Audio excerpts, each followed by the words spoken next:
Welcome back to the Yankees Dynasty as we have a 2-0 lead against the Miami Marlins.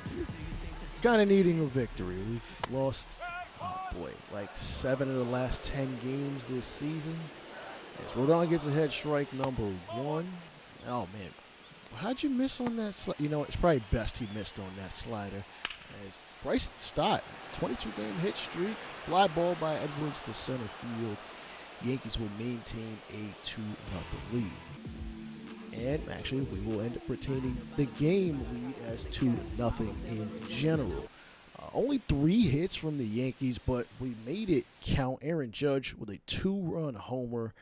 Bellinger and Madrigal. The only offense in what basically ended up being probably one of the more boring games I would have shown y'all had I played the entire thing. Griffin Conine at the dish. Fun fact about Griffin Conine, and obviously his dad played for the Marlins, but his dad was actually the first Marlins player to have a 4-hit ball game. He went 4 for 4 in the Marlins' very first game, and unfortunately that will not be the case today as he's now 0 for 3 after grounding into a double play. Lane Thomas, part of this team, former Guardian, up as the Yankees are up 3-1. And what the hell? A sweeper just kicks away over almost into the dugout. Unfortunately, the Yankees will give up the run. It's 3-2. What happened? Whatever. Doesn't matter. Let's get him out. 2-2, and the sinker will get Thomas out on for strike number 3. Second out as Leiter looks to get the Yankees out of a bit of a jam. And this is low on the sinker. 3-0 again. Casey Schmidt in the on-deck circle. He hasn't had a successful night. Strikeout and a flyout. 3-0 pitch is a cut fastball that I think he kind of just laid in there. 3-1. Curveball. Guess that was close enough for Dane Myers to swing at. Can Leiter get him out of this? Full count offering. Ground ball. Rice somehow moves the other way. Judge comes up firing to the plate. Not even close. As a matter of fact, that ball damn near went where that sweeper went after it kicked off of Wells' glove. Ball game tied at 3 apiece. Casey Schmidt swinging a miss at the cut fastball. And this game will remain tied moving forward. Up next for the Yankees, Judge coming up. Now is an opportunity to give the Yankees a lead. He's had a double earlier. Unfortunately, he'll ground it to the left side of the infield, which means the runner at second will stay put. Somebody else will have to get this run in. Austin Wells, hard grounder to second. I'm actually a little surprised the runner at second advanced. I know it went to the right side of the infield, but that was a very hard hit ball. I didn't know he had the reaction time to even have the wherewithal to know that it was going to be on that side. Giancarlo Stanton, ground ball into left field for the base hit and the go-ahead run for the New York Yankees. Good to see that he's at least hitting the ball hard, or continuing to hit the ball hard despite his batting average being deplorable. Volpe, chopper up the middle to Tinoco. He'll end up throwing at the first. The Yankees will only get 1 in the inning. Leiter goes back out there for a second inning of a work. Floats into no man's land between Dominguez, Bellinger, and Volpe. And what the hell happened? Did that ball have a force field or something where Dominguez couldn't get it? He should have been able to recover the ball. It wasn't some crazily hit ball.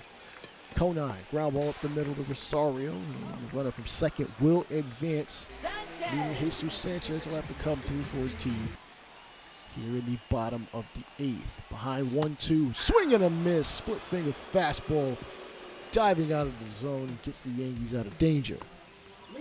Jump ahead to the 9th inning. Danny Jansen, a 2 for 3 ball game. Scoring twice. Hitting a long ball. Marlins just looking for him to get on. He's going to rip this knuckle curve into left center field, hitting up against the scoreboard. The throw into second, not close. And the go-ahead run will come to the dish. That being Jake Bauers, who is probably one of the better clutch hitters this season, batting .452. With runners in scoring position, he'll be punched out on a 97-mile-an-hour heater from Luke Weaver. Good pitching there to just tie him up in knots. He had no chance. He almost hit the baseball with the knob end of the bat.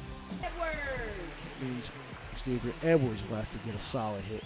give the team a lead. This one will float to the right field. Judge coming up, throwing a little bit of a herky-jerky motion. And Xavier Edwards will tie the ball game at 4 apiece, which means Dane Myers could honestly put this game away with a double if strategically hitting the right spot. 0-2, swing and a miss. Not going to happen this time. Cut. Fastball. I don't know what. Yes, one pitch. That's all he really needed. One pitch to get you. Yeah, diving out of the zone. He really reached for it and just didn't have a chance. Let's be real. Casey Schmidt hits the cutter on the ground. The Rosario at second. Doesn't go to second. Instead goes to first. And this game will go into extras. In the extra at bats, runner on second for Cody Bellinger. 11 homers to his name, 39 ribbies. I believe that is Rosario on second. Fly ball right field. Jesus Sanchez makes the catch, running away from home plate. Runner will tag and go to third. So we still have an opportunity to get that run in for Aaron Judge. I was going to say you should probably walk him. I wouldn't pitch to him, not as a lefty. That's just dumb. He absolutely clobbers left-handed pitching. Wells 0 for 4. Ooh, swings at a fastball. I think he might have been wanting to hit it towards the first base side. Try to maybe bloop something.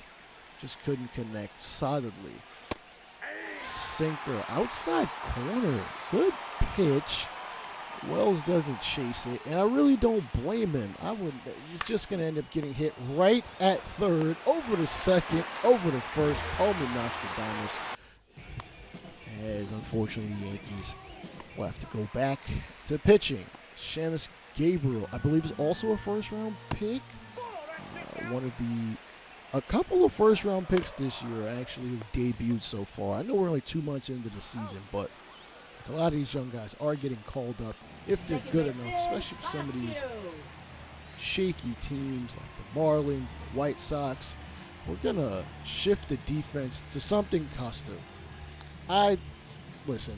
Bunt defense is dog shit in this game, and to be honest, I wish they played it a lot better. They really don't.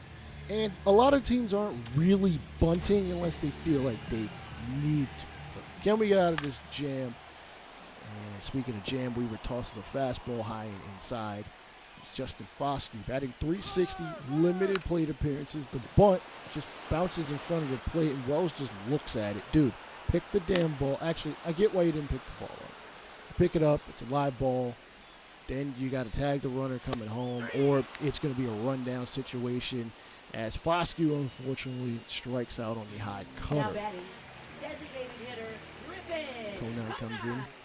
Probably the last chance for this Marlins team to get a run and win the ball game. First pitch, high fastball for strike number 1, coming in at 97 miles an hour. Second pitch, a circle change that tails away from Conan's bat. And the 27th pitch, no, circle change, tries to give him a chase even further and not successful. Conan, no, fastball, fouls it off the other way despite it being an inside pitch. Weaver, tries to just graze the upper portion of the zone with a fastball. Now looking to go inside. Curveball, Rosario dives over the ball, and the Marlins are going to pick up the victory. Seriously, Rosario, if you had just played that normally, like seriously, look, if he didn't dive at all, he gets to that. The runner's thrown out at first, and we live to see another inning of baseball. All right, let's look at scouting. Roberto Guillen, 100% scouted. We probably aren't going to be able to get him. Again, I like him a lot. Granted, he wouldn't play for a couple years, though he can field and he can hit for power.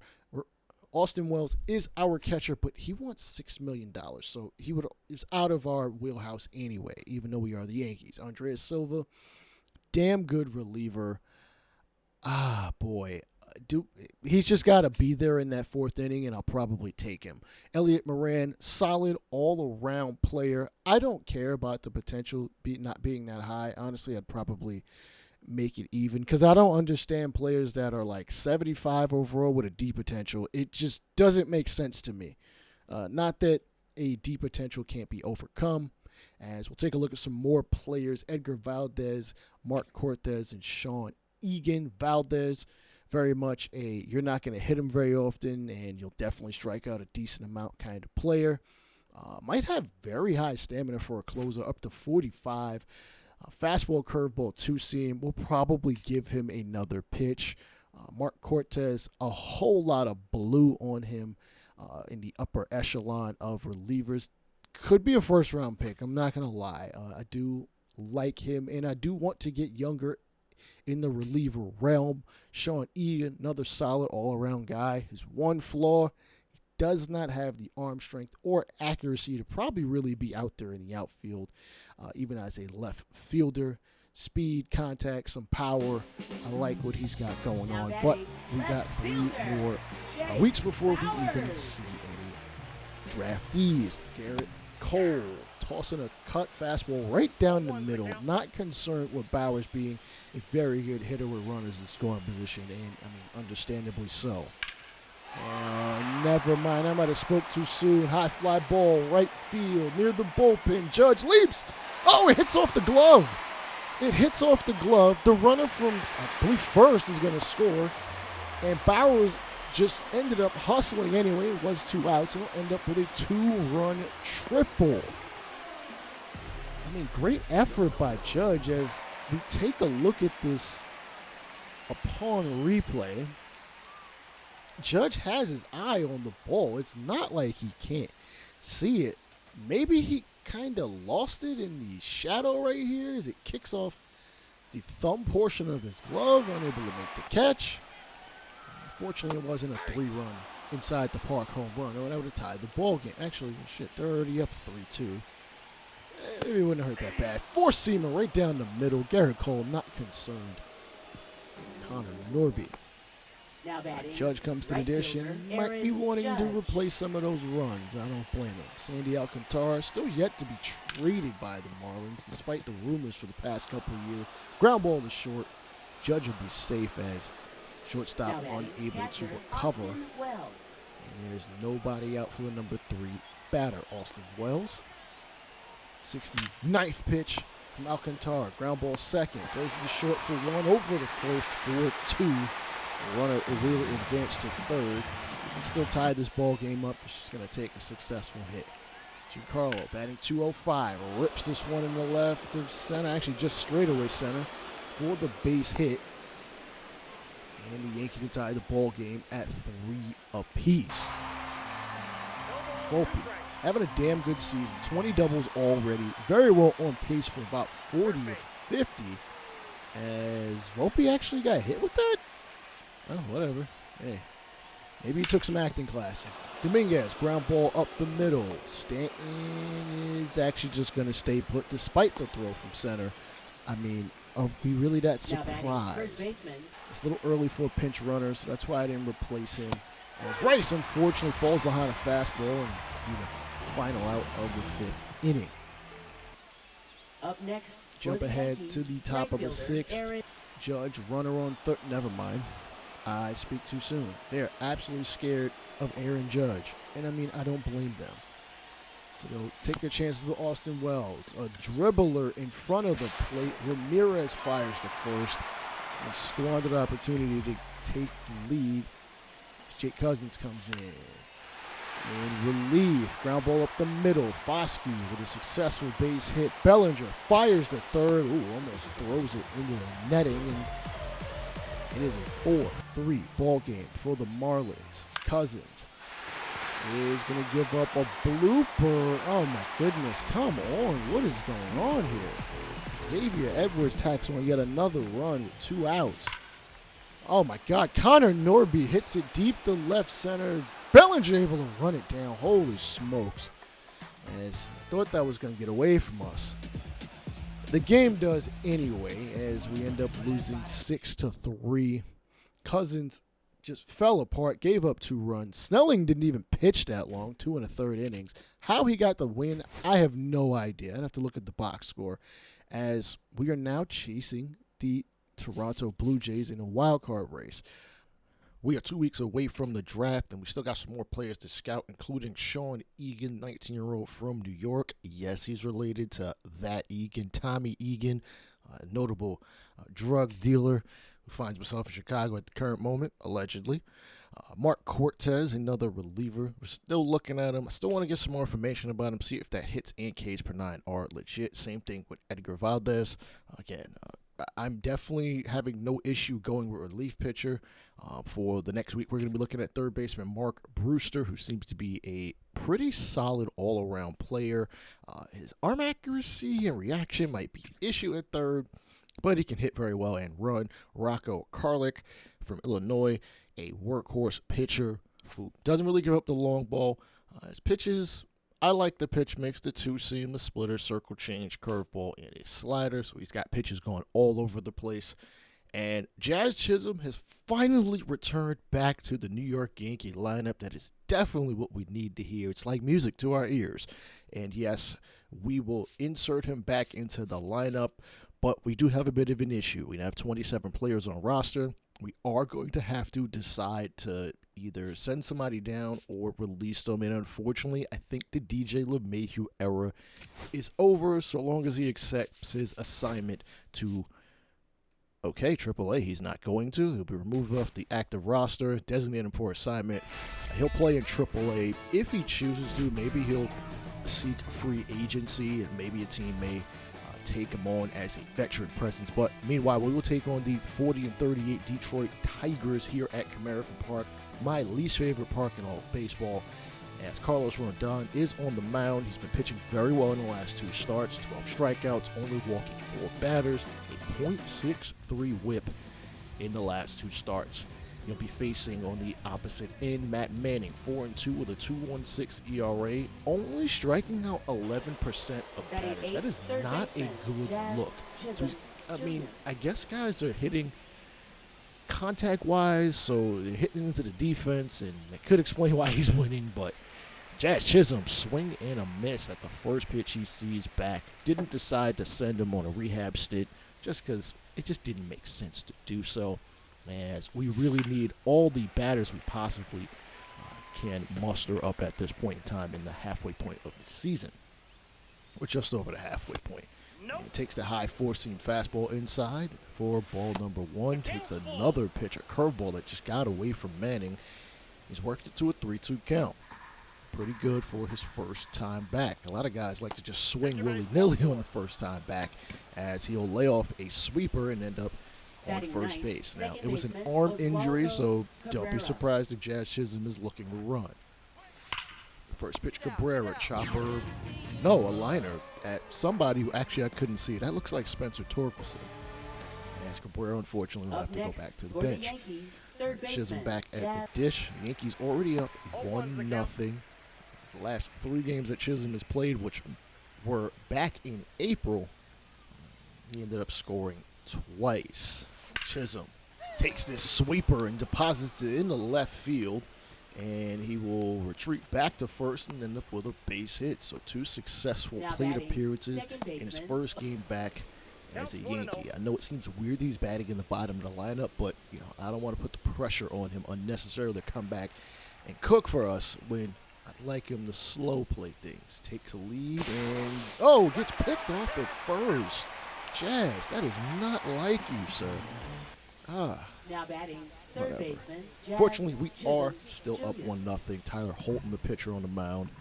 Chisholm looking to get a hit. He didn't hit very well against lefties, and it's going to continue here as he pops up this cutter to shortstop, and that'll be the final out of the 7th inning. Back on defense, Matt Vierling hits this ball into right field, bounces down in front of Chisholm. And that'll be a base hit, as he represents, honestly, the Tigers' first run. If Gary Sanchez, former Yankee, has something to say about it. Liner into left field, that is a single. As the Tigers get back-to-back base runners on, as Carlos Rodon is in a bit of trouble at the moment, but double play still a possibility. Juancil Perez. A line drive into right field, bounces in front of Judge, fires to the plate. Wells gets it and attempts to slap the tag, and he's not going to be able to do so. Tigers tied the ball game up at 1 with 2 more runners in scoring position with only 1 away. As we take a look at the throw. Oh, man, so close. Honestly, if Wells had just dove, I think he might have been able to get it. But again, I'm not wanting to injure himself. Though I wouldn't have an issue with Jesus Rodriguez. He has a particular skill set you don't see in catchers, but we don't want to injure anybody. As Castro ground ball to Volpe. Volpe fires the first. Everybody will stay put and will tack on and out. So still another batter coming up. It's Colt Keith. 2 for 3. And he pops this one up.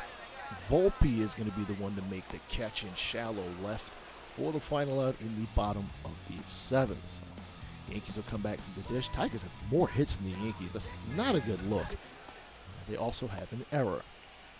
Chisholm, runner on second in extras here in the top of the 10th, facing Jason Foley. And, fouls off the sinker. It was right down the middle. Dude, just put solid bat on ball. You don't have to crank that out. And 0-1. Hits this ball to left field. Running back, it's going to be caught. A runner from second is going to tag and slide in safely, so we can still get a run. And we actually do get 2, as a matter of fact, in the top of the 10th. Ground ball to Rosario, fires the first. Runner from second will advance to third. That's actually Gary Sanchez, as a matter of fact. So Castro coming up, got a single. Chisholm playing down the line, and it's not going to matter. Chopper to Volpe. The run from third will score, and Volpe just barely gets it there in time, but that is his second out and a second run. Tigers are going to need a long ball if they want to at least tie this one up. 3-2 count. That ball hit to right field, as a matter of fact, and Judge makes the catch on the run. As the Yankees are going to squeak out of this one 3-2 here in extras. Bellinger is named the player of the game. Kind of strange, but all right. Cousins gets the dub. Foley slapped with the loss, as we are ever so creeping towards 500 at 36-43. Clark Schmidt, sir, I'm happy that you're happy, but you've been terrible in the last 5 games. No wins. Okay, the strikeout to walk ratio was very good. Your ERA is not. 5.72. Honestly, it could be worse. And your whip is not ideal. 1.38. As Schmidt on the mound, runner on first, ground ball to Chisholm. Chisholm throws it to second. Second back to first, not in time, as Cabrera can't seem to get it there in time. Despite the strong arm, Chisholm. Riley Green having a hell of a season. One of a couple of Detroit Tigers that are really holding it down for this offense as they continue to trail the Kansas City Royals in the division. But, they made the playoffs last year. Maybe they'll make it again. Kerry Carpenter got an extension, if I am not mistaken. He's going to extend this inning a little longer. Hits it in the right field. Coming around to score from first in time. It is 1-0 Tigers. I believe Carpenter and Green both signed like $100 million contracts. Spencer Torkelson might be the next player to get an extension. He is leading the AL All-Star voting for first baseman, having a hell of a season, MVP-type season for a team that's barely above 500. Unfortunately, he will fly out to center field for the final out of first. All right, Chisholm getting his first opportunity here in the third. Hits a fastball into left field, and the left fielder unfortunately does a full gainer. Chisholm hustling to third. The throw to the shortstop to third, not in time. That is a clear triple for one of the fastest players on the major league roster. It's good to have him back, and damn, Ben Rice is really hyped up for that. All right. As unfortunately, Oswaldo Cabrera is going to strike out. I don't think he agreed with the call. As we take a look at that again. And no, that's scripted bottom of the zone. No framing needed. Mize looking to get out of this without giving up a run. Bellinger hits this one to right field, and it is gone. Wow, that was a long ways gone. I'm surprised that wasn't a no-doubter. As Cody Bellinger continues his crazy hot hitting, it's almost like he wants to be extended, but I'm going to let things play out a little longer. Wait till maybe closer to the trade deadline, because if we are absolutely out of it, I will move him, even if we won't get a ton back, as he is an upcoming free agent. Tigers drop 7 on our head. 7-3 here in the top of the 7th. And Chisholm, chopper to second. Keith to the shortstop over to first. And just in time in the 7th inning. Unfortunately, Yankees are down by 7 even more in the 9th inning. On deck circle for Chisholm. He won't even bother swinging at live pitches as the Tigers will take the victory. Brant Herter gets the W despite pitching less than Clark Schmidt. As we now find ourselves 36-44. Tigers 2 games above 500, and we face the back-to-back Cy Young Award winner, not having as great of a season. I mean, it happens. The strikeout rate is very good.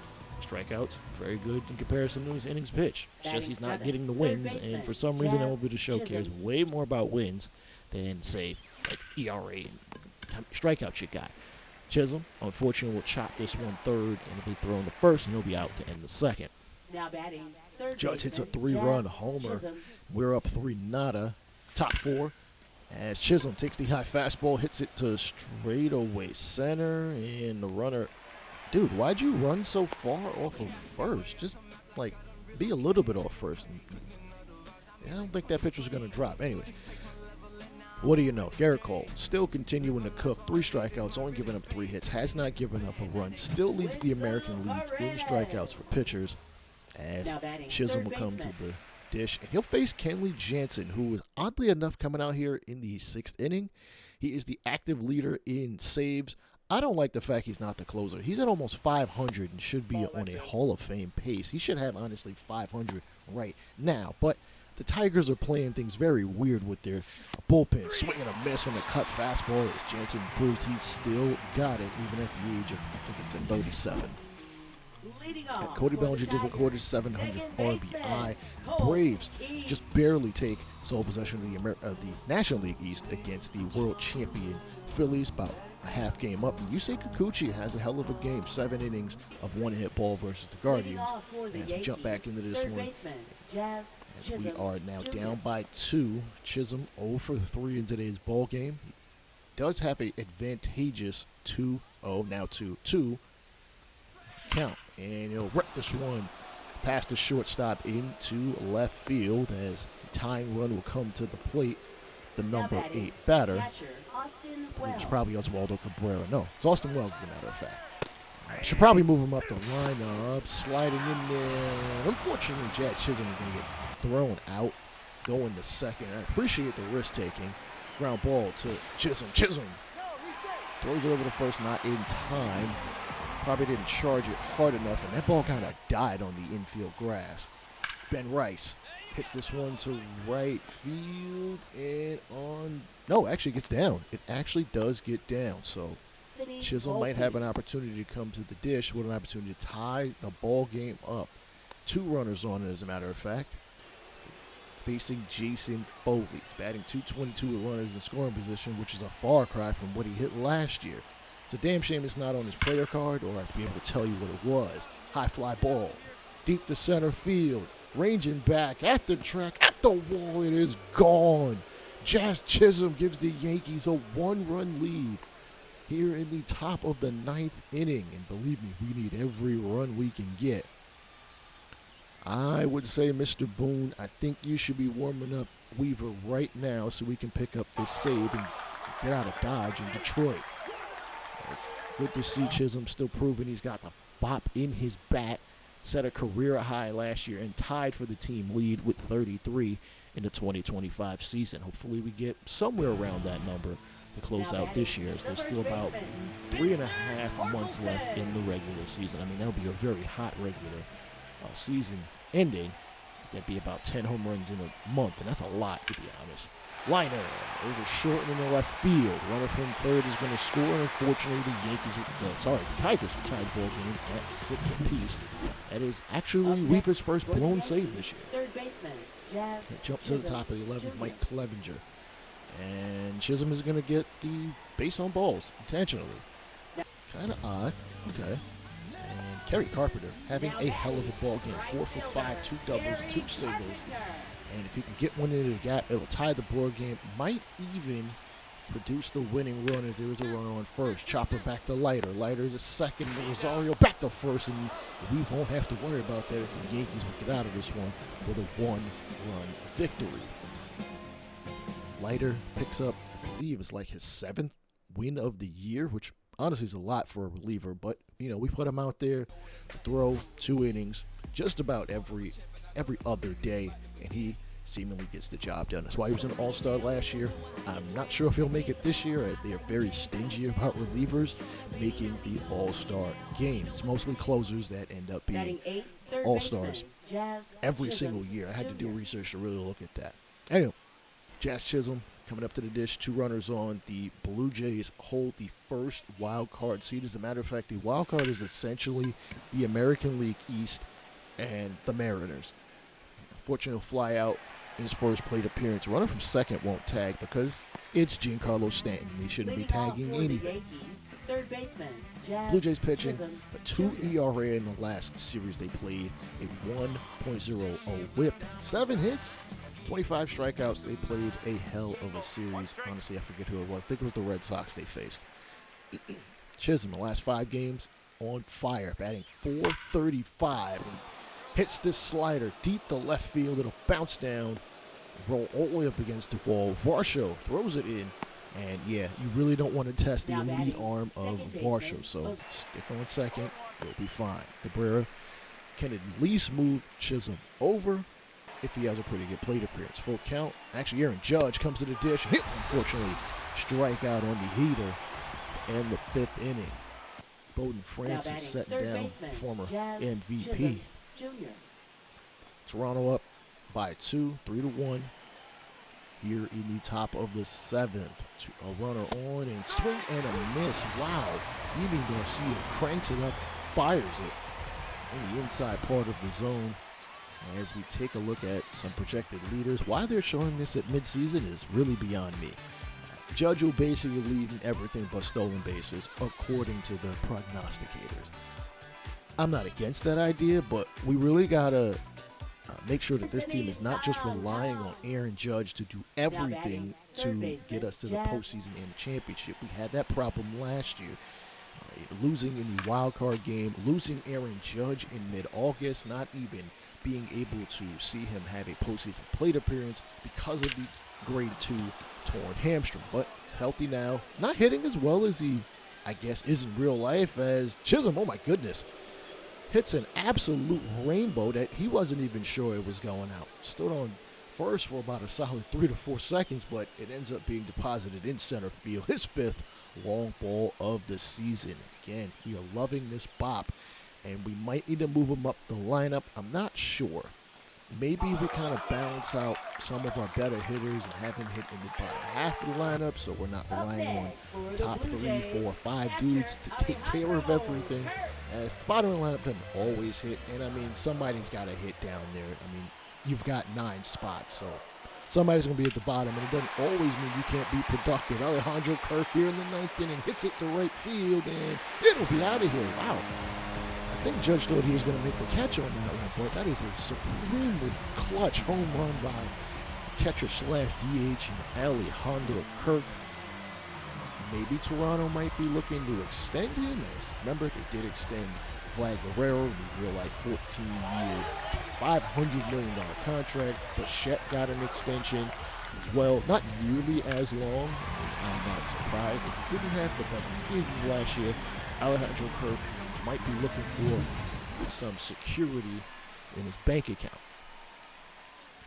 Dominguez, and I couldn't see. I think Stanton hit a home run. So we are up by 3. Chisholm here in the 10th inning. I just had to show his plate appearance. Unfortunately, he will fly out to center. And that'll end the 10th inning. We should be able to get away with this, though. Oh, no. Of course there's going to be some drama.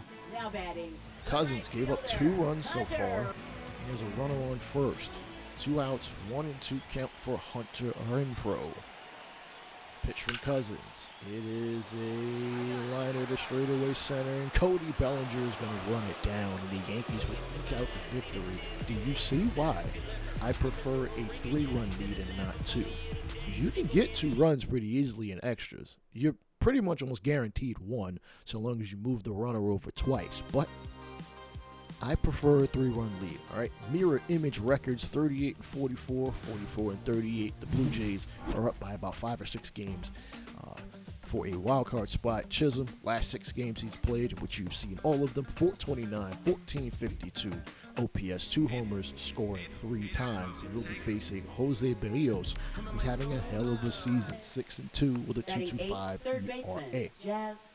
Chisholm's got his average at about league average at 241, and smokes this one right past Berrios' ear. I'm surprised it didn't give him a haircut at that point. That is a base hit. That is dangerous as all hell. I mean, it's pitching. It happens sometimes. And 2 runners on. Cabrera is going to poke this one in the left field. It'll bounce down as the runner will come around from third, sliding in safely. Yankees take a 1-0 lead here in the top of the second. Cody Bellinger is going to take the slurve, and it is now a 3-1 count. Aaron Judge in the on-deck circle, looking to see a good pitch. Bellinger takes ball number 4, and the bases are going to be loaded for the captain. Berrios might be in a little bit of trouble. Judge did get a single earlier as they batted around, and swing and a miss. Unfortunately, swing around and be sat down. He'll have to go back on defense. Now batting, third baseman Chisholm got his average up to 248, 0-1 count, and he'll hit the slurve to second. Jimenez, Bichette, Guerrero, runner will advance to third, but 2 outs will be tacked on. And take a look, Guerrero with a 2-run homer, Judge with a solo shot of his own. Luis Hill, 5 hits, 3 strikeouts, no runs. Berrios give up 8 hits and has already been pulled from the ballgame. We'll take a look at Brandon Little. Chisholm, a 769 OPS, which, I mean, that is pretty damn good, to be honest. Won't showcase that here as he strikes out on a 12-6 curveball. Granted, he has limited at bats because he missed like 6 to 8 weeks of the season.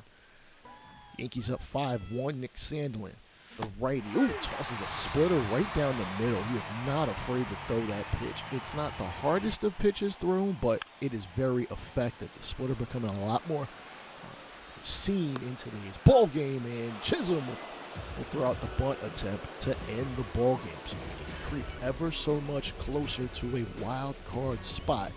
I know that's not ideal, but you got to take things one game at a time. Luis Hill, 6 innings strong, giving up 7 hits. All right, taking a look at scouting yet again. We are 2 weeks away from the draft, not 1 week. Mark Cortez, again, another solid reliever. I think we know enough about him that I wouldn't mind taking him. Rocco Karlik, more like a second, maybe third rounder, wants $1.4 million, and we need more lefties in the organization. Mark Brewster, I will take him in the second, maybe third, though he's projected to really be more of like a 4th or 5th rounder for us. I don't know where they come up with the scout rankings because I didn't ask them for their opinion. I'm the one making the draft picks. Ozzie Casillas, left fielder with some bop, has some speed. Rory Dorkins, very similar to Mark Brewster, only he also plays a corner outfield position and has a good arm. So we will jump back into this series against the Toronto Blue Jays. Still mirror image kind of records. And we are looking to sweep a team for like the 2nd or 3rd time this season. We have barely won a lot of series, hence why we have an under 500 record. Cabrera last game, 3 RBIs with an extra base hit, that being the home run, 2 hits, and he scored himself off of said home run.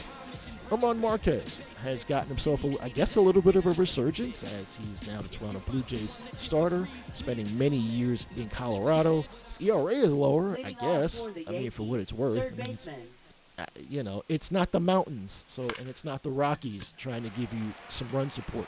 They have not been able to do so. First plate appearance for Chisholm, he'll fly out. Alejandro Kirk, 277. We already saw him be pretty clutch. Didn't win them the ball game, but hey, it was a damn good pitch. Chisholm almost goes to third and decides to throw it to first, and the hesitation causes an off-balance throw. That is an error. The bases are loaded. The Blue Jays would end up scoring 2. And he'll pop up a fastball to third base, that being Ernie Clement. I'm surprised the Toronto Blue Jays didn't find themselves looking for a third baseman in offseason, given you've already paid a lot of money to Guerrero and Bichette. Leading off for the You Yankees. might want to really bolster this lineup, but I don't know. Maybe there's a trade on the horizon. We shall see.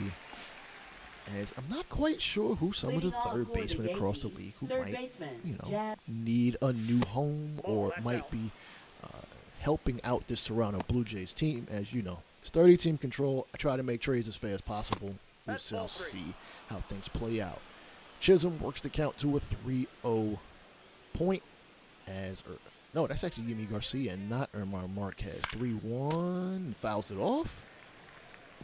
Probably could have laid off of that one. I mean, it would have been a strike either way, and damn it.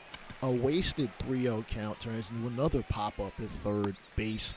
He'll be out. Granted, we are up by 2.